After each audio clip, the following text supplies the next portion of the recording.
Hello students, welcome back. कैसे हैं आप लोग? अब हम चैप्टर थर्ड को डिस्कस कर रहे थे जिसका नाम था synthetic fibre and the plastic. ठीक है, ये आपका चैप्टर थर्ड है और इस चैप्टर में बेसिकली जैसे नाम गिवन है इसका सिंथेटिक फाइबर ही हम डिस्कस कर रहे हैं अभी तक। इसके दो पार्ट्स में डिवाइडेड है ये फाइबर एंड प्लास्टिक। तो हम अभी फाइबर को ही डिस्कस कर रहे थे। तो लास्ट वीडियो में अब तक हमने जो डिस्कस किया था वो आपका रन डिस्कस किया था। आज हम डिस्कस करेंगे आपका नायलॉन। तो स्टार्ट करते हैं। टॉपिक है आपका नायलॉन। तो ये भी आपका एक सिंथेटिक फाइबर होता है जिसको बेसिकली डिज़ाइन और डेवलप किया गया था, अमेरिकन साइंटिस्ट थे। ठीक है, वॉलेस एच इनका नाम था। ठीक है, ये डिस्कवर किया गया था और ये बेसिकली जो होता है एक पॉलीएमाइड है। ठीक है, ये बेसिकली एक पॉलीएमाइड है, पॉलीमर उसका यानी मीन्स अमीनो एसिड उससे फॉर्मेशंस होता है और ये स्ट्रॉन्गेस्ट सिंथेटिक प्लास्टिक मटेरियल होता है। ठीक है, जिसको किसी भी फॉर्म में मोल्ड करके डिजायर्ड ऑब्जेक्ट या डिजायर्ड आउटपुट हम या डिजायर्ड मटेरियल से उस मटेरियल से किसी भी टाइप का प्रोडक्ट फॉर्मेशन कर सकते हैं। ठीक है, अगर उसकी बात की जाए तो इसको हम शीट में, ठीक है, मोल्ड में, ठीक है, एज ए फाइबर में इसको हम यूज किया जाता है। अब नायलॉन क्यों पड़ा इसका नाम? क्योंकि ये न्यूयॉर्क और लंदन में एक साथ लॉन्च किया गया था। तो न्यूयॉर्क से NY ले लिया और लंदन से LON ले लिया, तो इसका नाम हो गया आपके पास नायलॉन। अगर इसकी प्रॉपर्टीज़ के बारे में अगर हम डिस्कस करें कि क्या क्या नायलॉन की प्रॉपर्टीज़ होती है, तो बेसिकली आप जैसे फिगर में देख रहे होंगे कि यहाँ पे नायलॉन क्या क्या अम्ब्रेला, ठीक है, सॉक्स है, एक आपकी विंडशीटर बोल लीजिए या फिर आपका रेनसूट बोल लीजिए। ठीक है, एक आपकी रोप है, ये इससे मेन प्रोडक्ट बनाए जाते हैं। अब क्या क्या प्रॉपर्टीज़ होती हैं नायलॉन की? तो सबसे पहली जो बड़ी प्रॉपर्टीज़ होती है वो होती है टफेस्ट इलास्टिक मटेरियल। ठीक है, ये इलास्टिक मटेरियल होता है, टफेस्ट होता है, ठीक, वेट में लाइट होता है। इसको फाइबर में, ब्रिस्टल्स में, शीट में, रॉड में, ट्यूब्स में एंड कोटिंग में किसी भी तरह से इसको यूज किया जाता है। यानी एक ग्रेट वैरायटी प्रोवाइड कराता है। ये हम किसी भी फॉर्मेशन में इसको यूज कर सकते हैं। ठीक है, अब इसको पैलेट्स या फिर इसको पाउडर फॉर्म में बनाया जा सकता है।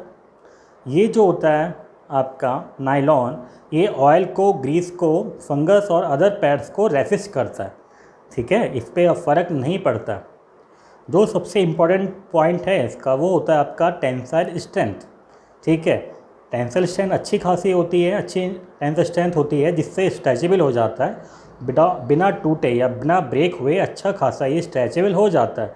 जिसका एक मेन रीज़न होता है कि हम इसको एक रोप जो होती है आपकी, ठीक है, उसमें इसको यूज करते हैं। ठीक है, या फिर हम रॉक क्लाइंबिंग जो रोप होती है, ठीक है, रॉक क्लाइंबिंग के लिए, क्योंकि वहाँ पे हमें बहुत ज़्यादा टेंसिल स्ट्रेंथ की ज़रूरत पड़ती है और स्ट्रेचेबल भी होना चाहिए जिससे वो ब्रेक ना हो। तो उसका जो रिक्वायरमेंट है वो नायलॉन कंप्लीट करता है, इसलिए नायलॉन की वहाँ पे जो रोप है वो यूज की जाती है। ठीक है, ये आपका स्लाइटली वाटर एब्जॉर्बेंट होता है बट बहुत तेज़ी से ही सूख भी जाता है। ठीक है, और जो नायलॉन होता है उसको हम ईजी वॉश और ड्राई कर सकते हैं। तो ये मेन प्रॉपर्टीज़ है जो बहुत ज़्यादा पॉपुलर है इस अपनी प्रॉपर्टीज़ की वजह से। अब इसका यूज कहाँ पे होता है, यूज देख लेते हैं। अगर हम यूज की बात करेंगे तो इससे आपका थ्रेड, रील थ्रेड और रोप क्लाइंबिंग के लिए हम इसको यूज किया जाता है। जो फिशिंग है, फिशिंग इसमें फाइबर और नेट के लिए यूज किया जाता है। कारपेट से बनाए जाते हैं, इससे सीट बेल्ट भी बनाई जाती हैं क्योंकि स्ट्रेचेबल होता है। ठीक है, और ये ब्रेक भी नहीं होते इजीली, क्योंकि ब्रेक नहीं होगा तो सीट बेल्ट के लिए सबसे बेस्ट ये मटेरियल है।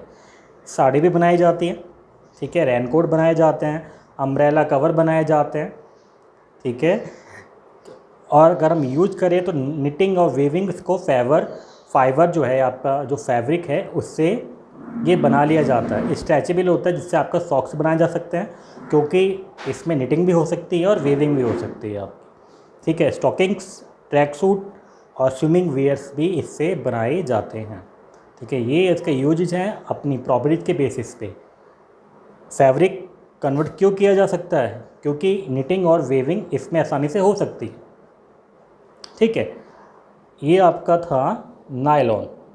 अब इसके बाद एक मेन जो है आपका फैब्रिक, मेन फैब्रिक जिसको नाम बुलाते हैं पॉली ईस्टर। जैसे नाम से भी लग रहा होगा पॉली और ईस्टर, अगर इसको अलग अलग करें, एक पॉली अलग हो गया, ईस्टर आपका अलग हो गया।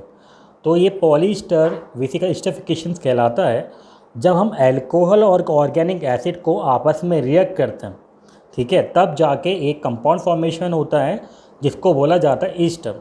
ठीक है, अब ईस्टर बेसिकली जैसे फ्रूट बियर की स्मेल आती है वैसे इसमें स्मेल आती है। अब पॉलीमर है, ऑब्वियसली ईस्टर से बना है, तो क्या हो गया नाम इसका? पॉलिस्टर। डिफरेंट डिफरेंट टाइप्स के आपके पॉलिस्टर होंगे, डिफरेंट डिफरेंट हम क्या यूज़ करेंगे? अल्कोहल और डिफरेंट टाइप ऑर्गेनिक एसिड।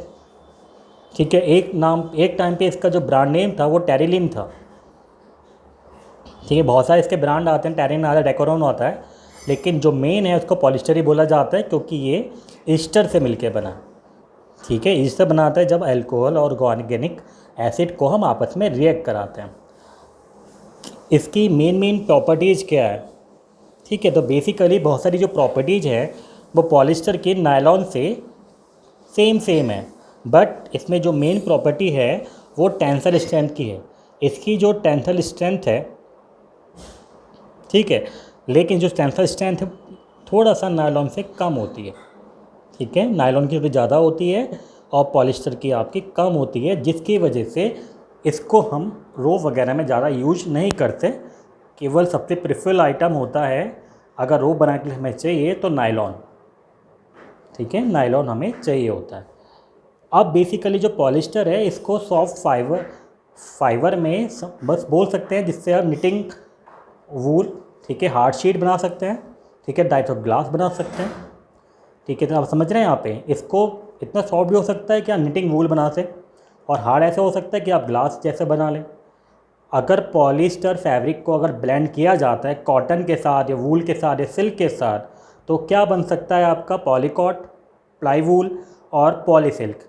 अगर पॉलिस्टर को अगर हम कॉटन के साथ ब्लेंड करते हैं तो पॉलीकॉट बनता है।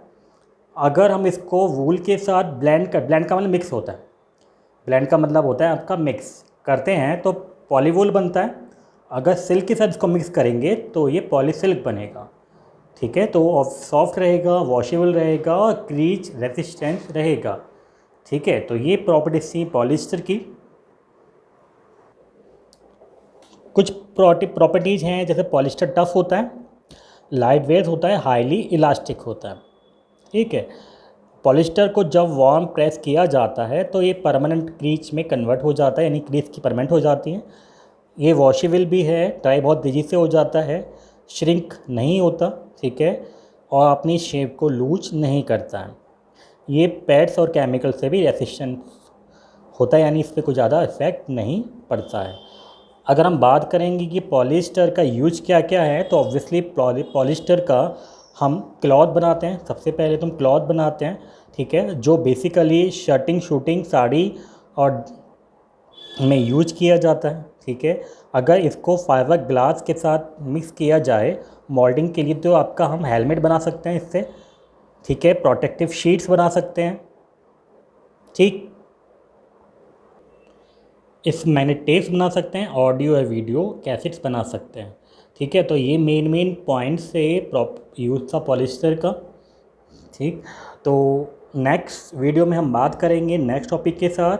बेसिकली आपका एक एक्रेलिक और एक लाइक्रिक्स बच रहा है, केवल आपका सिंथेटिक फाइबर में। उसके बाद हम प्लास्टिक की बात करेंगे। नेक्स्ट वीडियो तक केयर, बाय बाय।